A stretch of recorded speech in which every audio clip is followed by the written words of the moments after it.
Hello and welcome to my channel. I'm Amanda and today we're here with a very exciting video because I'm going to tell you exactly how a professional colours a Kerby page. No, really, I am just going to do an off-the-cuff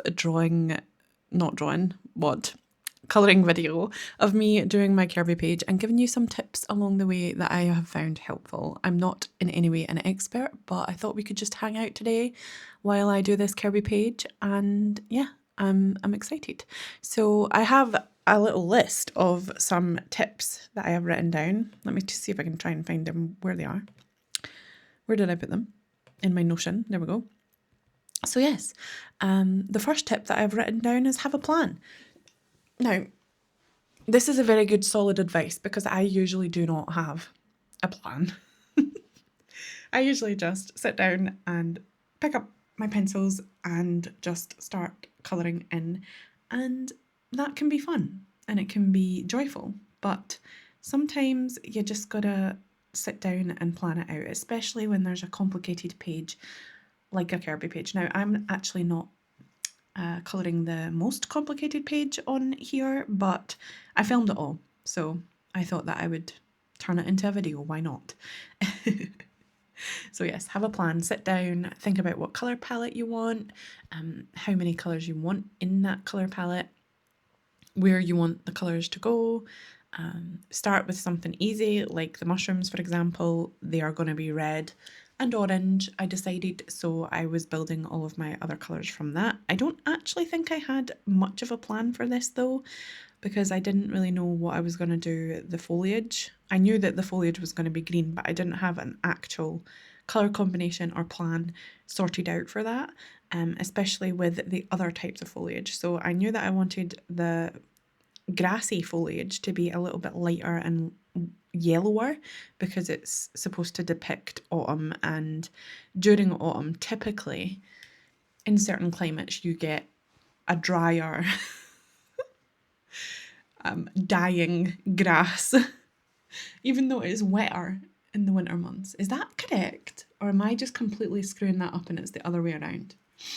Because I have no idea. Scotland's always green.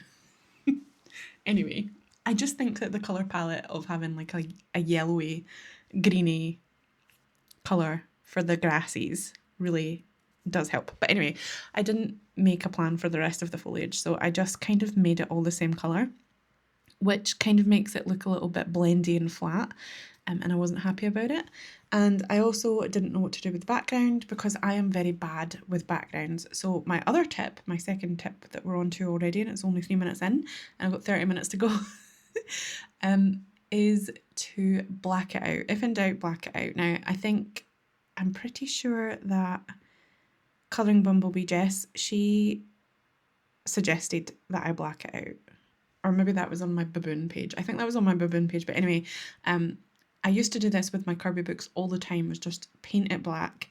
And I'm kind of sad that I did it first, because after it happened and after I did everything else on the page, it actually looked a bit cruddy and gross because all of the bits from the colouring page got on it, probably oils from my hand and dirt from my hand or whatever got on it. So it was kind of a bust with that, and I wish that I had maybe done it last. Obviously I can go in and cover it up again, but I think I'm just going to leave it the way it is and just use it as an example of my mistakes and just learn from it. By the way, don't freak out. I do colour with both my hands a lot of the time if I want to do and get the session finished quickly, and get to the reward quicker. I use both of my hands. There's a bonus tip for you. Just use both of your hands if your hand gets sore. I'm ambidextrous, so it's easy for me, but I'm pretty sure that other people could do it as well. I think my family and I were talking about how easy it was to do things with your non-dominant hand, and I was like, it is so easy. And they were like, I don't believe that you're actually ambidextrous. You do everything with your right hand. And I was like, actually, I don't. I do most things with my left hand. I write with my right hand and I draw with my right hand, but I can also draw with my left and write with my left, but it's not as good. And they didn't believe me, so I I wrote a sentence with my right and a sentence with my left. And obviously my left wasn't as good as my right, but it still was readable and it was still better than my son's handwriting right now. Like, it's still better than my son's original handwriting. So yeah, I can draw and colour with both hands. I used to back in the day when I did colouring book videos. I haven't been so much now that I changed to art videos, but when I did colouring videos, I used to get comments on my videos saying, has anybody else noticed that she's painting with both hands? I think on my painting by numbers as well, because it gets really tiring. But yeah, it's really handy to have another hand that you can use. But that's an unofficial tip that probably took longer to explain than the actual tips.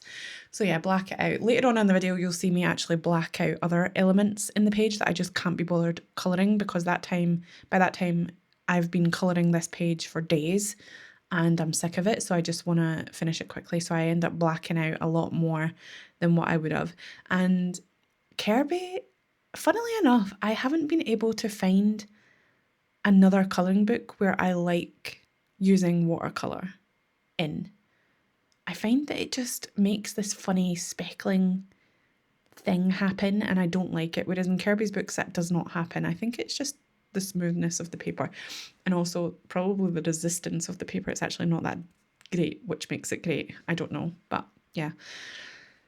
So yeah, I sat down and I was like, I'm going to make this autumnal. I don't know what colour the hares are. I hate hares. I don't hate hares. I don't hate any animal, but I'm not that keen on the way that hares look, because obviously they're not the prettiest of animal, okay? So we were walking around and looking at things when we first moved, or we were thinking about moving, and Matthew said we need new cups, and I was like, okay. So we got a duck one, we got a Highland cow one, because we're obsessed with Highland cows. He's Welsh, by the way. I don't know why that makes a difference, but he's Welsh.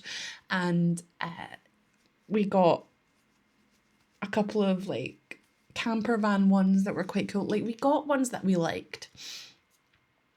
And then Matt and his mum went out and bought a hare one, and the hare is ugly on the cup. Like, it's the most ugly hare I've ever seen in my life, and I hate it. I hate the cup. So anytime that somebody makes me a cup of tea or a cup of coffee in that cup, it makes me cringe to high end, to no end. That's the words.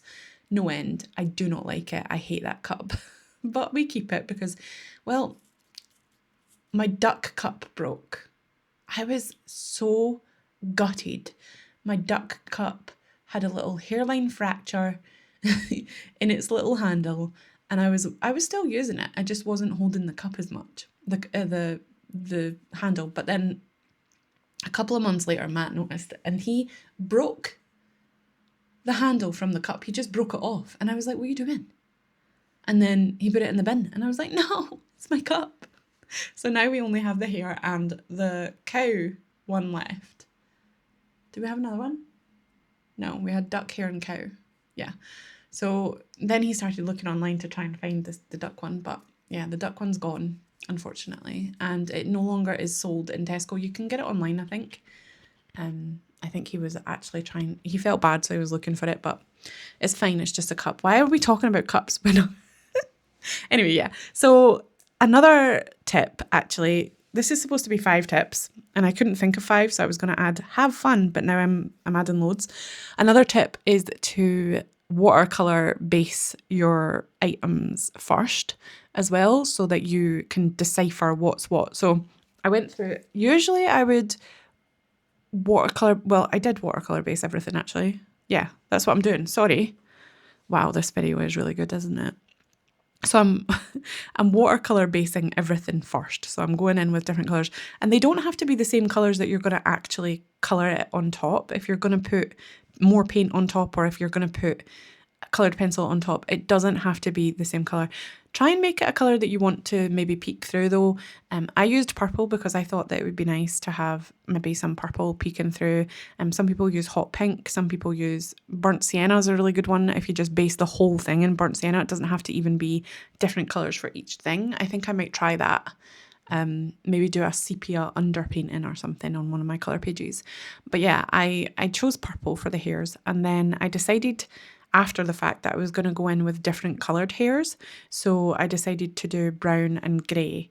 To start with, I was just going to do grey, I think, or brown. I can't remember what the first colour I do them in, but I decided to change my mind and I rubbed it out and started doing another thing. This is why you have to have a plan, because then you know what you're doing. But yeah, it's quite good. I like it. I enjoy it. So I'm going through it and trying to hit everything with some yellow colour here for the grasses.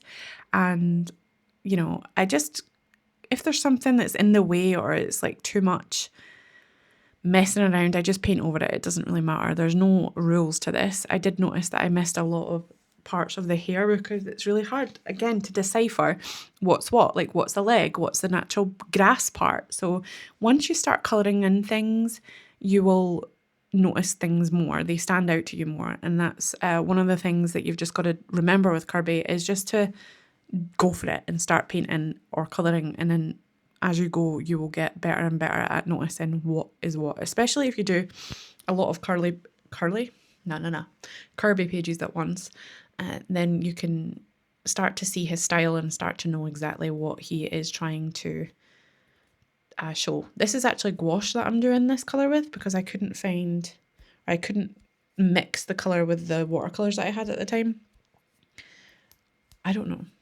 Also, yellow ochre is a really opaque watercolour anyway, so yeah, so I went in with gouache with this, and yeah, I actually really want to do a page where there's a lot of gouache. That would be nice, but we'll see. Anyway, what's the next tip? Because we've only got 20 minutes left now, and you know me, I can babble. Where am I? Here I am. We talked about blacking it out. Start with the bigger or more prominent elements on the page. Yes. So I think I've talked about this a little bit, but basically just pick something on the page that you can see the most of and colour it first, like the mushrooms or like the hairs. There's a lot of those. So once you've actually coloured in the hairs, it's easier to see all of the other elements pop out, and just continue that way until you have covered absolutely everything in a different colour. That's one good thing about doing a watercolour base where the colours are different, because then you can decipher what is what, which is nice. So I do highly recommend doing that. It's really fun. And yeah, I think, is this grey? Oh no, it's brown. So yeah, I was going to do all the hairs brown first, and then I decided to change one to grey. So yeah, and obviously I think I might do another video on how to tackle Kerby's creatures, because this one doesn't have any creatures in it. It has a couple of rabbits, I think, but it doesn't have any of his little doodly creatures. I think this is Imagimorphia. Animorphia and Imagimorphia, I think, have the most amount of doodles in them because they're his first books, but I will do a video on how to tackle those, because you have to kind of tackle those a little bit differently and do a little bit different with the colour scheme. Anyway, what's the next tip that I've written down? Oh yeah, take regular breaks. Now, this tip is very important, and I did take regular breaks with this, but I don't think I took enough breaks, because I think near the end I was getting really annoyed and I just couldn't be bothered with it anymore. I'd been colouring it for a couple of days. Like, anytime that my kid was napping or sleeping or somebody else was looking after him, which is very rare, by the way, like literally anytime Matt's home, he watches him for a bit, but he does other things, like he cooks and stuff, so I have to watch him when he's cooking. But anyway, this is not a discussion about my childcare. Anytime I have a spare minute to myself, I was colouring this, and I didn't take that many breaks. Sometimes I was colouring it for an hour or so. So I didn't take breaks, and I was getting really frustrated and really bored as well. I think by take breaks, I mean like a big amount of breaks. I used Prismacolors for this. Funnily enough, I'm actually enjoying Prismacolors and softer pencils a lot more than I have been enjoying my Faber-Castells, which is crazy. They're so easy to blend. Anyway, yeah, so I do recommend taking breaks. And if you are getting, like, if you're noticing that you're rushing a little bit because you just want to get to the finish line, then step back from it and have a think about it, go and do another page, then come back to it. And I think that you will have a fresh set of eyes. You'll probably see a lot of mistakes that you want to fix, but try not to think about that. Try and just finish the page at a more leisurely pace, because then you make less mistakes and you are less likely to hate it at the end. I don't think there's anything wrong with this page necessarily, but I do know that it's rushed a lot. Like, back in the day when I used to use my polychromos a lot, obviously I would layer and layer and layer, and the dimension of my pages and the depth and just everything, the light, shadow, everything was so much better. And I think it's because I used to take my time, whereas, oh, there's a cheeky luminance pencil in there too. Luminance are so good for their natural colour palettes, I think, as well as Derwent drawing pencils, but luminance are good for that too. What was I saying? I can't even remember. Oh yeah, but Prismacolor are so much easier to blend. So I think that I'm getting to the point where I'm lazy and I am chasing the high of finishing pages. And I think that's a lot to do with the YouTube as well. I'm following down that slippery slope where I'm like, I need to finish loads of pages so that I have a decent video at the end to show everybody, which is not good. You should just spend as much time as it takes. Also, I really wish I need like a bit of card or something that's bigger than my Kerby books to cut out so that I can put underneath it rather than having an A4 sheet. Sorry about my hiccups, by the way. I just literally had lunch and then I'm like, okay, let's do a 30-minute voiceover. So yeah, take your time. Don't rush it. Enjoy the process. I enjoy colouring. Especially when I know what I'm doing. So I do think that is important. Like, if you're somebody that can pick up a pencil and colour it and you just know what you're doing and it comes out great and you enjoy every second of it, and you might not necessarily like the results, or you might like the results, but you just don't care, then good for you. I can't do that. I've got a plan. So make the time to plan. I know it's hard because you'd rather just be colouring. So would I. But just make the time to plan. Trust me, you will like the results way better. Now, the next one is number 5. And I wrote down, focus on one section at a time. Now, I don't actually agree with this. I don't think this tip is a very good one, because when you are learning how to do art and you're watching all these videos, they suggest that you bounce around and never complete something before something else. Like, don't complete, if you're doing a portrait, don't complete the hair before you complete the face, and don't complete the neck before you complete the hair, and you know, don't complete the eye. Build it all up individually, gradually, not individually, cohesively together. But one of the tips that I seen a lot of people bouncing around was to finish a section and then move on to the next section. So you could try that. If it works for you, great. So just pick a little section. Say you want to do the 3 mushrooms at the top left and then a little bit of the hair and some of the grasses, just to see how the colour scheme was going to work out and just to see if you're going to like it. Then that's fine. But there's also something that might happen there as well, and you might not like it and you just might not finish the rest of the page. Whereas if you're working on it bouncing around, you might think, well, I can't really judge it until I've finished it, so I've got to finish it, I've got to keep going, and then I can judge it. Whereas if you finish a little section, you're like, if this is what it's going to look like, I don't want to do it, you know? So I don't agree necessarily with that, but it could work for some people. Everybody's different, so all of these tips might be useless to you and you can chuck them out in the bin, but you know, I don't even want to be a tips giving channel. I just thought that it would be fun just to talk about Kerby pages while I do a Kerby page. And I am going away to Wales on Friday. It's currently Tuesday. So I'm trying to record a couple of videos before I go. I really want to record my Woomer pencil review, which will be coming out probably next week or the next again week. I'm hoping to get it out the 2nd last week in October so that I can post all the other exciting videos at the last week of October going into November. So we're hoping to get a little Woomer pencil review out there because they were kindly sent to me by Woomer, and I've been using them non-stop. I will tell you that much. There's a little spoiler for you. I've been using them and the Prismacolors, which I don't really use. Oh, look. Yeah, with this page, I was trying to bring back some of the detail of the, I'm trying different things. I'm not a mixed media person. I don't really use other media, to be honest. I prefer to just use pencils and then be done with it. But this page, I just wanted to bring back some lights.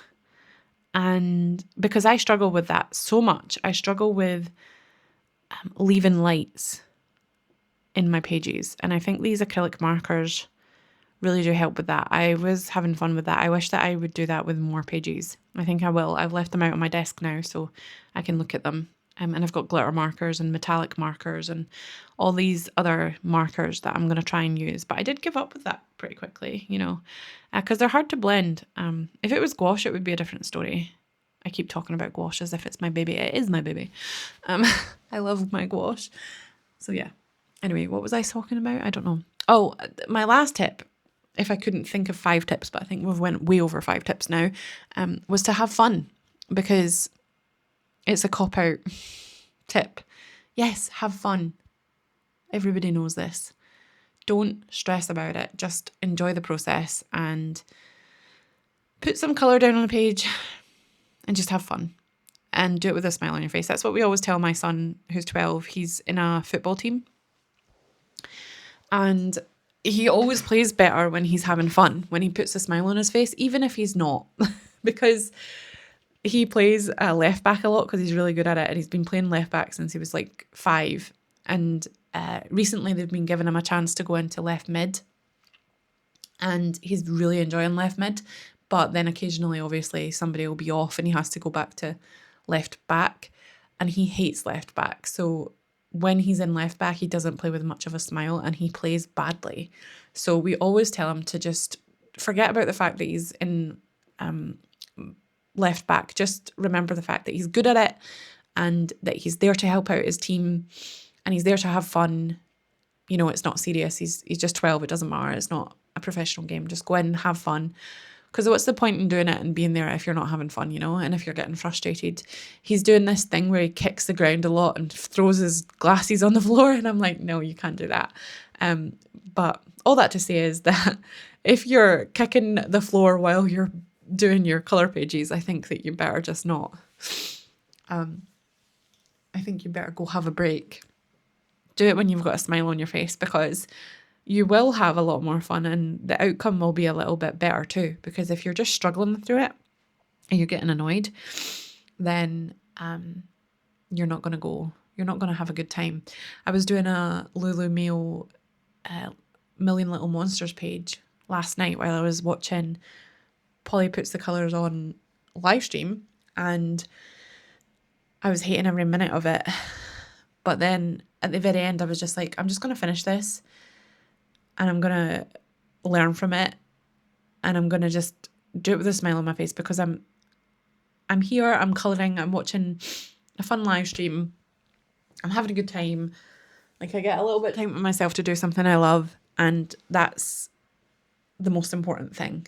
And then after that, I felt really good. And also, I sent it to Jess from Colouring Bumblebee and she said that it was all right. So that put a smile on my face as well. But more to the point, that I just decided not to be grumpy about it. And being positive about things really does help. I didn't mean for this Kerby video to turn into like a philosophical therapist session, but I hope that you got something out of it if that's the case. So yeah, putting in all the green stuff now, I find it really difficult.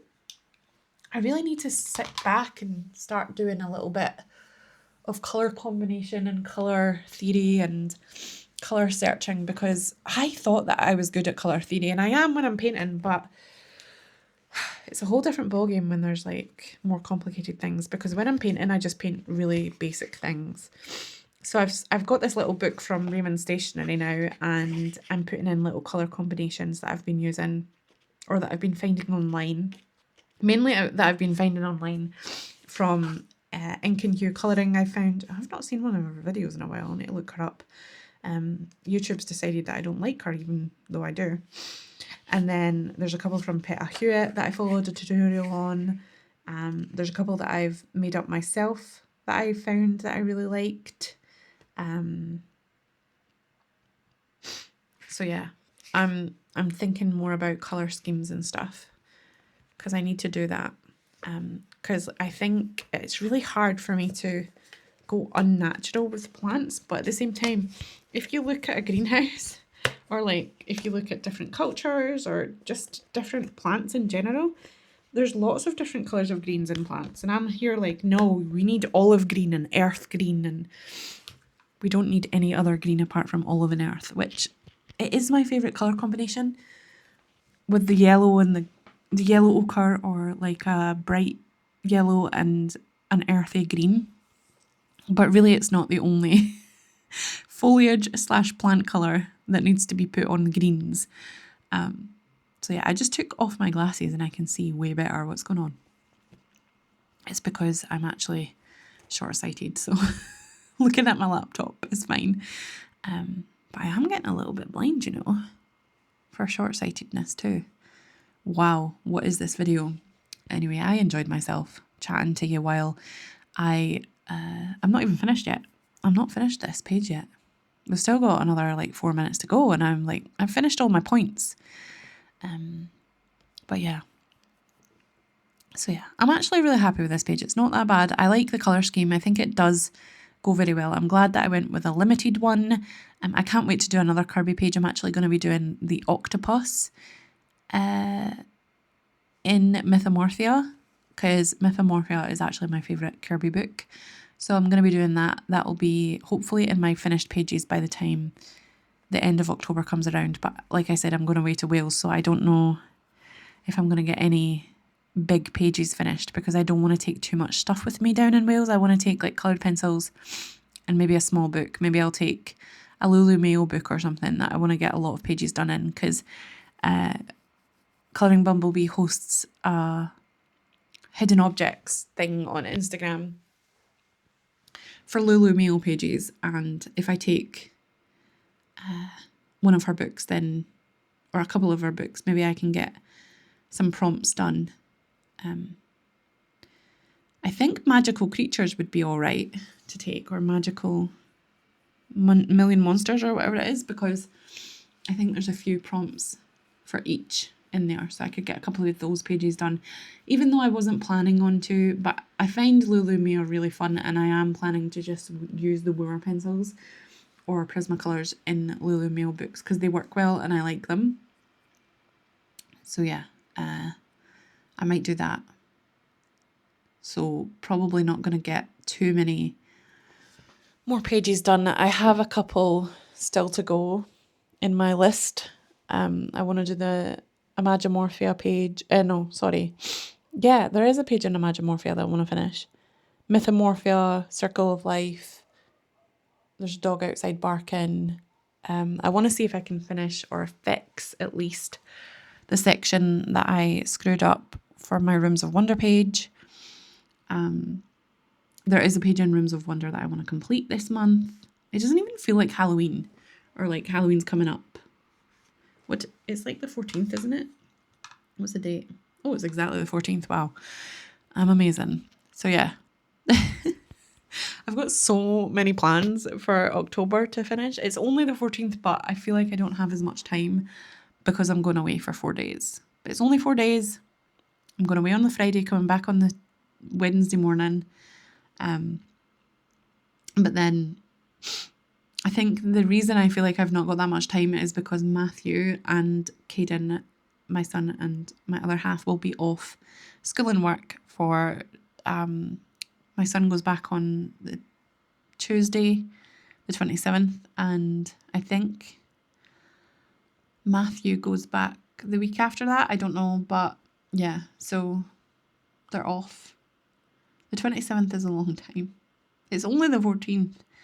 But at the same time, I feel like I don't have any time because I have to go and shop and get ready and pack and all this other stuff that you don't really care about. But yeah, added in some Posca highlights and acrylic marker highlights are just great. Or just even generally just putting more colour in is awesome. I forgot to do the big mushroom at the top. I might get that out and do that before I put a picture on to this end of the video, because then you will be able to see the full effect rather than me just abandoning it. I didn't finish lots of things on this page. I don't know if we missed it or not, but I did black out the big spindly thing that was in the middle of the page. I just didn't think that it looked very good, so I just blacked that out. Doing the bunnies as a last minute thing, just filling in some stuff. And I think I even go over with black paint in random other places as well, just to cover things that I didn't think that looked good. So yeah, that's the finished product. I hope that you enjoyed it. If you did, give the video a thumbs up, and thank you so much for your support. If you have subscribed already, if you haven't, then please do so. This isn't the way that I usually say my outro, so it's throwing me off. I'm really sorry. There's end screens if you want to click those. And I will talk to you in my next video. Bye.